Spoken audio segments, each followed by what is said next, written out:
ઇન્દ્રજીત સુરેશભાઈ ટાંક, RTO Rajkot. White light બાબતે જણાવવાનું આવે કે અમારી વડી કચેરી દ્વારા પરિપત્ર કરી અને અમને સૂચના આપવામાં આવેલી. એ બાબતે અમારા દ્વારા રેગ્યુલર ટીમ તો જે ચેકિંગમાં હોય છે એ ઉપરાંત વધારાની 2 ટીમ બનાવવામાં આવી છે અને તેમના દ્વારા રાતે સતત ચેકિંગ કરવામાં આવે છે તથા દિવસ દરમિયાન પણ કોઈ ગાડીઓ વધારે લાઇટવાળી દેખાતી હોય તો તેમને રોકી અને ચલણ બનાવવામાં આવે છે. હાલ 250 આસપાસ ચલણ ઇસ્યુ કરવામાં આવેલા છે અને 5 લાખની આજુબાજુ દંડ ફટકારવામાં આવ્યો છે.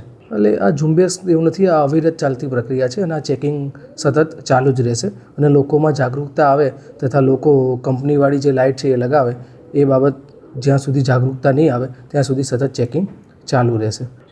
એ કોઈ વિસ્તાર પર્ટિક્યુલર નક્કી નહીં હોતા. અમારી ટીમ દ્વારા સતત જ્યાં વધુ ટ્રાફિક મળે તથા વધુ ચલણ ઇસ્યુ થઈ શકે એવા વિસ્તારમાં ચેકિંગ કરવામાં આવતું હોય છે તથા ગાડીઓ ઊભી રહી શકે એવી જગ્યા હોય ત્યાં ચેકિંગ કરવામાં આવતું હોય છે.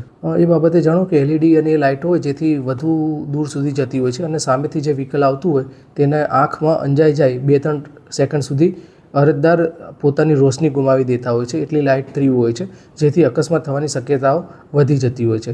એટલે આવી લાઇટો કાઢી નાખવા તથા દંડ ફટકારવામાં આવે છે કે જેથી કંપની ફિટેડ લાઇટો લાગે, લોકો સારી રીતે વાહન રાતે જોઈ શકે તે માટેના સતત પ્રયત્નો થઈ રહ્યા છે.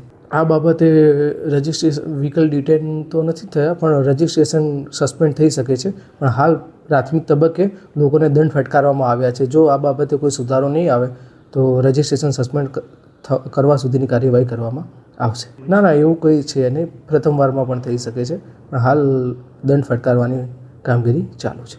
સાંજ સમાચાર ફેસબુક પેજને લાઇક કરો, વિડીયો શેર કરો અને વધુ વિગતવાર સમાચાર માટે sanssamachar.net વિઝિટ કરો.